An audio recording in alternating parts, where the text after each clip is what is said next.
ആൽഫീസ് വണ്ടർലാൻഡിലേക്ക് സ്വാഗതം. ഇന്ന് ഞാനിവിടെ എൻ്റെ മഞ്ഞൾ വിളവെടുക്കാൻ പോകും. കുറച്ച് മഞ്ഞൾ എനിക്ക് കിട്ടി, ഞാൻ കൊണ്ടുവന്ന് നട്ടു. എന്നുവെച്ചാൽ ഇവിടെ മഞ്ഞളൊന്നുമില്ല, പച്ചമഞ്ഞളിൻ്റെ ആവശ്യം വന്നാലും എടുക്കാൻ മഞ്ഞളൊന്നും ഇല്ലായിരുന്നു. അപ്പോൾ രണ്ടെണ്ണം ചാക്കിനകത്ത് നട്ടു. രണ്ട് കുഞ്ഞു കഷ്ണമായിരുന്നു കേട്ടോ. പിന്നെ ബാക്കി ആ മുറ്റത്ത് നട്ടിട്ടുണ്ട്. അതിപ്പോൾ പറിക്കുന്നില്ല, ചാക്കിനകത്ത് ഏതായാലും പറിച്ചു നോക്കാമെന്ന് വിചാരിച്ചു. എങ്ങനെയുണ്ടെന്നറിയാമല്ലോ. അതെന്ന് വെച്ചാൽ എനിക്കിവിടെ മണ്ണിന് ബുദ്ധിമുട്ടുണ്ട്, മണ്ണ് കിട്ടാൻ വഴിയില്ല. അപ്പം ഇതിനകത്ത് മുഴുവനായിട്ട് ഇട്ടിരിക്കുന്നത് കരിയിലയാണ്. മണ്ണെന്ന് പറയാൻ പേരിന് മാത്രമേ ഇട്ടിട്ടുള്ളൂ. ആ മണ്ണും ആ കരിയില മുഴുവനും പൊടിഞ്ഞ് മണ്ണായെന്ന് തോന്നും. പിന്നെ ഇടയ്ക്ക് ചാരമൊക്കെ ഇട്ട് കൊടുത്തു. മണ്ണിൽ നമ്മൾ ചാരം ഇടും. പിന്നെ ചാണകപ്പൊടി എന്ന് പറയാനൊന്നും ഇട്ടില്ല. പിന്നെ ഈ പച്ചക്കറി ചെയ്യിക്കുന്ന വെള്ളമൊക്കെ ഒഴിച്ചു കൊടുത്തു. നമ്മൾ പച്ചക്കറിയുടെ വേസ്റ്റ് വളം ഉണ്ടാക്കത്തില്ലേ, അതൊക്കെ അങ്ങനെ ഒഴിച്ചു കൊടുത്തു. അല്ലാതെ പ്രത്യേകിച്ച് കാര്യമായിട്ടൊന്നും ചെയ്തിട്ടില്ല. അപ്പം എങ്ങനെയുണ്ടെന്ന് നമുക്ക് ഇതൊന്ന് പറിച്ചു നോക്കാം. അപ്പോൾ ഇത് കണ്ടോ, ഇതിൻ്റെ തണ്ടൊക്കെ ഇങ്ങനെ പഴുത്തു തുടങ്ങി. അപ്പോൾ ഇനി ഇത് പറിച്ചെടുക്കാം. അതുപോലെ ആ നിലത്ത് നട്ടിരിക്കുന്നതും പറിച്ചെടുക്കണം. അത് ഞാൻ ഈ വീഡിയോയിൽ ഉൾപ്പെടുത്തുന്നില്ല. അതെന്ന് വെച്ചാൽ തണ്ട് തീരെ അങ്ങോട്ട് മഞ്ചിപ്പാൻ നിന്നിട്ടുണ്ടെങ്കിൽ പിന്നെ അത് എവിടെയാണ് നട്ട എങ്ങനെയൊന്നും കാണാൻ പറ്റത്തില്ല. അതുകൊണ്ട് ഞാനത് പറിച്ചെടുക്കാമെന്നാണ് വിചാരിക്കുന്നത്. അപ്പോൾ ആദ്യമേ ഇത് പറിക്കുന്നത് നിങ്ങളെ കാണിക്കാമെന്ന് വിചാരിച്ചു.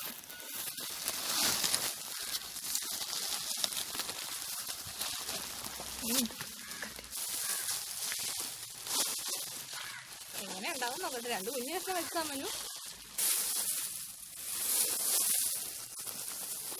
നട്ടിട്ട് എങ്ങനെ ഉണ്ടായെന്ന് നോക്കട്ടെ. മുഴുവനും കരിയെല്ലാം പിടിച്ചതല്ല, നല്ല പേരുണ്ട്.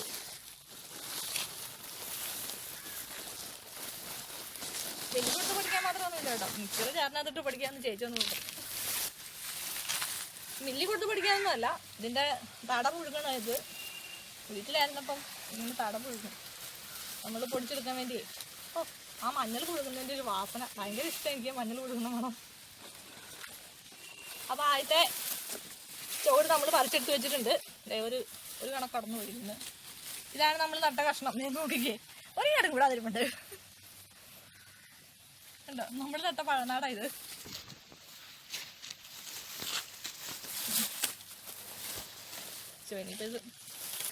ഇത് മുഴുവനും മഞ്ഞളാട്ടോ. നോക്ക് എങ്ങനെയുണ്ടോ നമ്മളെ കൃഷി. അതേ അടുത്ത പഴനാട് വരുന്നത്. ഞാൻ പറഞ്ഞു രണ്ട് കുഞ്ഞിഷ്ടം നട്ടത്. ആദ്യത്തെ പഴനാട് എന്തി അപ്പൊ രണ്ട് പഴനാട് കിട്ടിയട്ടോ. പഴനാടെന്ന് പറഞ്ഞാൽ ആദ്യം നട്ടേ സാധനം കേട്ടോ. ഇങ്ങനത്തെ മണ്ണ് നന്നായിട്ട് കളഞ്ഞ് ഞാൻ കാണിക്കാവേ. എങ്ങനെയാന്ന് വെച്ചാൽ അധ്വാനിച്ചതിന് ഫലം ഉണ്ടായി. ഇത് ശരിക്കും പ്രകൃതിയുടെ സമ്മാനം തന്നെയാണ്. എന്ന് വെച്ചാൽ കരിയില കേട്ടോ. കരിയില വെച്ച് നടാന്നുള്ളവരെ നിങ്ങൾക്ക് മനസ്സിലായില്ലേ. നോക്ക്, ഈ ചാക്ക് പൊട്ടിച്ചിട്ട് ഇതിനകത്ത് എന്തെങ്കിലും ഉണ്ടോ നോക്കി, മണ്ണായിട്ട് എന്തെങ്കിലും ഉണ്ടോ നോക്കി. ഞാൻ പറഞ്ഞത് നേരാ, ഇത് കരിയിലയാ. കരിയില പൊടിഞ്ഞതാ. ഇതുണ്ടോ, ഇതുണ്ടോ കരിയില പൊടിഞ്ഞതാ. മണ്ണെന്ന് പറയാനൊന്നും ഇല്ല. എവിടുന്നേലൊക്കെ പഴയ ചാക്കിനകത്തൊക്കെ തപ്പിക്കൂട്ടിയ മണ്ണിനകത്ത് വെറുതെ കരിയില ഇട്ടിട്ട് അതിൻ്റെ മുകളിൽ വിത്തിട്ടിട്ട് വെറുതെ കരിയില ഇട്ടിങ്ങനെ മൂടി ഈ മിറ്റം അടിച്ചു കൂടുന്ന കരിയില എല്ലാം കൊണ്ട് ഇതിൻ്റെ മണ്ടയിലിടും. അങ്ങനെയാണ് ഇത് ഇത്രയും പൊടിഞ്ഞു മണ്ണായത്.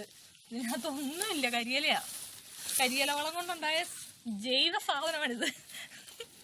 അപ്പം രണ്ടാമത്തെ ചാക്ക് നമുക്ക് തുറന്നു നോക്കാം. അപ്പോൾ അതേ വരുന്നു നമ്മുടെ രണ്ടാമത്തെ ചാക്ക്. അതേ നോക്കടാ, രണ്ടാമത്തെ ചാക്കിൻ്റെ പുറത്തുകൂടെയൊക്കെ മഞ്ഞൾ ചാടി വരുന്നുണ്ട്. എന്നുവെച്ചാൽ കരിയിലയൊക്കെ പൊടിഞ്ഞു തീർന്നു കഴിഞ്ഞപ്പോൾ ചാക്കിൻ്റെ പുറത്തുകൂടെ കശി. ചാക്കൊക്കെ ദ്രവിച്ചു പോയി കേട്ടോ. അതിൻ്റെ സോപ്പൊടിയുടെ ചാക്ക ഉണ്ട്, രണ്ട് കെമിക്കലും ചാക്കാണ്.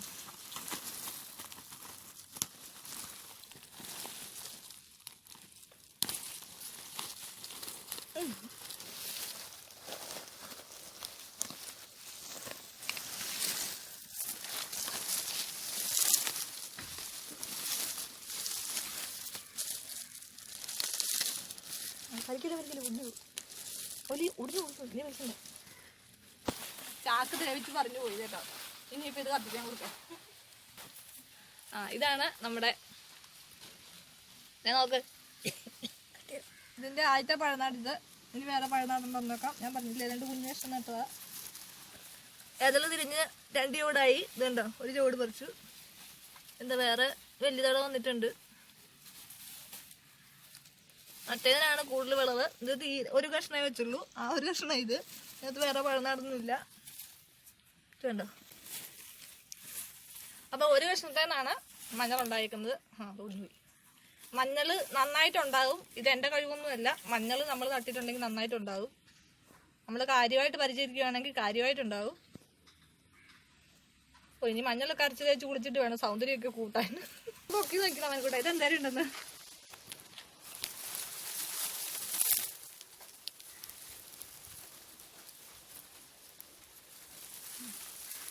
അപ്പോൾ നമുക്കിത് കൊണ്ടുപോയി എവിടെയെങ്കിലും തണലത്തിട്ട് ചാക്കയിൽ ഇതിൻ്റെ തലയൊക്കെ കണ്ടിച്ച് കളഞ്ഞിട്ട് എടുത്ത് ഏതൊരു ചാക്ക വെക്കാം. ഇതിൻ്റെ മണ്ണൊക്കെ ഉണങ്ങി പോട്ടെ. അത് കഴിഞ്ഞ് കഴിയുമ്പോൾ ഇതൊക്കെ വിത്തൊക്കെ ഒടിച്ചെടുത്ത് വിത്തിന് വെച്ചിട്ട് ഇതിൻ്റെ തട പുഴുങ്ങിയെടുക്കണം. മറ്റേതും കൂടെ പറിച്ചിട്ടേ ഉള്ളൂ.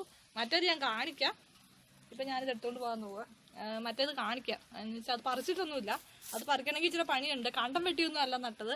അപ്പോഴത്തെ ഒരു ആവേശത്തിൽ കിട്ടിയ പോലെ അങ്ങ് നട്ടതാണ്. കണ്ടം വെട്ടി നട്ടാലേ പറിക്കാൻ എളുപ്പമുള്ളൂ. അതുകൊണ്ട് നിങ്ങളൊക്കെ നടുമ്പം കണ്ടം വെട്ടി നടണം. പിന്നെ ഞാൻ എപ്പോഴും പറയുന്നത് ചാക്കിനകത്തോ ഗ്രോ ബാഗിനകത്തോ എന്നാ സാധനം വെച്ചാൽ നന്നായിട്ടുണ്ടാവുന്നു. മണ്ണ് നട്ടിട്ടുണ്ടെങ്കിൽ മറ്റുള്ള സാധനങ്ങളൊക്കെ അതിൻ്റെ വളം വലിച്ചെടുക്കാൻ സാധ്യതയുണ്ട്. എനിക്കതിന് പല അബദ്ധങ്ങളും പറ്റും. അതുകൊണ്ട് മണ്ണ് നടുന്നതിനേക്കാൾ നല്ലത് ഗ്രോ ബാഗിൽ നടുന്ന. മണ്ണില്ലെന്ന് പറഞ്ഞ് വിഷമിക്കേണ്ട. കരിയിലക്കകത്ത് നടാം. ഇതുണ്ടോ ഈ 2 ചാക്ക് പൊടിച്ചിട്ട് ഇതുണ്ടോ ഇതാണ് മണ്ണ്. ഇതുണ്ടോ ചാരം ഇട്ടേന്ന് പറഞ്ഞത് കണ്ടോ ചാരത്തിൻ്റെ കട്ടകൾ കണ്ടോ കിടക്കുന്നുണ്ടോ.